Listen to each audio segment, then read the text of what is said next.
May isa na naman po tayong natanggap mula sa kapwa technician. Isang iPhone 7 Plus na nagre-restart lamang sa Apple logo.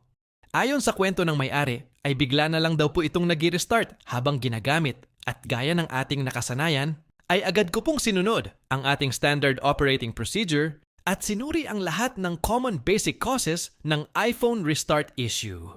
Sa kabila ng lahat ng posibleng paraan na ating sinubukan upang maayos ang problema, ay bigo pa rin po tayong mapagana ng normal ang iPhone 7 Plus na ipinasa po sa atin. Ang restarting issue po sa mga Apple devices ay napakadami po ang posibleng pagmulan, kaya dapat ay step by step ang ating gagawing diagnosis para hindi po tayo maligaw. Kaya kung makikita po ninyo dito sa video, ay sinusuri ko po ang mga daluyan ng kuryente. Kung gumagana po ba ng maayos tulad ng 5.1 volts sa charging circuit at ang 3.6 volts sa battery terminal. Base po sa aking ginawang diagnosis, ay maayos naman po ang daloy ng kuryente sa kani-kanilang circuit maliban sa linya ng battery terminal dahil ni hindi pa po umaabot sa 1 volt ang nare-read ng ating multimeter indikasyon na posibleng isa sa mga component na nasa linya ng first terminal ang may problema. Then right after knowing this information, ay nagkaroon po ako ng idea na even maayos ko po ang restarting issue ay hindi rin magcha-charge ang unit. Kaya nasa sitwasyon po ako ngayon ng isang tanong. Kung alin po ba sa dalawang problema ang dapat kong unahin? Medyo nakakalito, pero naalala ko dati noong nag-aaral pa po ako na ang technique ko sa tuwing exam ay inuuna ko pong sagutan. Ang lahat ng tanong na para sa akin ay sigurado na po akong alam ko na ang sagot. Sa paraang iyon ay hindi ko lamang po mapapabilis ang aking pag-e-exam, kundi magkakaroon pa po ako ng dagdag na oras upang pag-isipan at pagtuunan ng seryosong pansin ang mga mahihirap na katanungan. Gamit po ang parehong prinsipyo, ay napagdesisyonan ko po na unahin munang ayusin ang isyu ng hindi pagcha-charge dahil ito po ang siguradong alam ko pong sagutan sa moment na ito. Ang nakikita niyo pong ginagawa ko dito ay nililinisan ko po ang pinagtanggalan ko ng TriStar IC.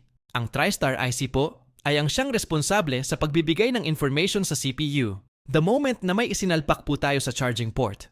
In other words po, ay nagsisilbi siyang tulay at protektor. Kaya kung may problema si TriStar IC, ay hindi magkakarga ang ating battery.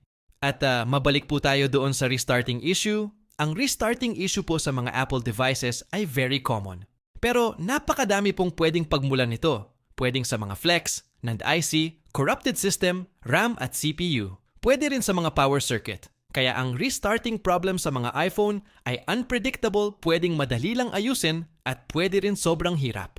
Kaya ang isa rin po sa nag-udyok sa akin na ayusin ko muna ang charging problem nitong iPhone 7 Plus ay dahil posible din pong nasa TriStar IC rin ang problema.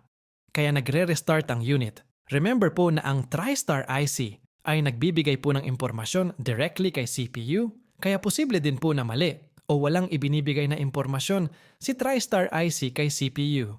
Kaya, in return to protect the whole system, ay pinare-restart ni CPU ang buong operating system dahil ang buong akala ni CPU ay may problema sa motherboard. And the moment of truth, let's all witness kung si TriStar IC nga rin ba ang problema kaya nagre-restart ang unit or may iba pang component ang responsable sa pagre-restart ng iPhone 7 Plus na ito. And before po natin subukang paandarin ang unit, ay i-check po muna natin gamit ang multimeter kung may 3.6 volts na po bang dumadaloy sa battery terminal. And yes, meron na nga po. So it means ay magcha-charge na po ang ating battery. At ngayon po ay ang i-check naman po natin ay ang restarting issue kung tutuloy na po ba sa menu o magre-restart pa rin ang unit tulad ng dati.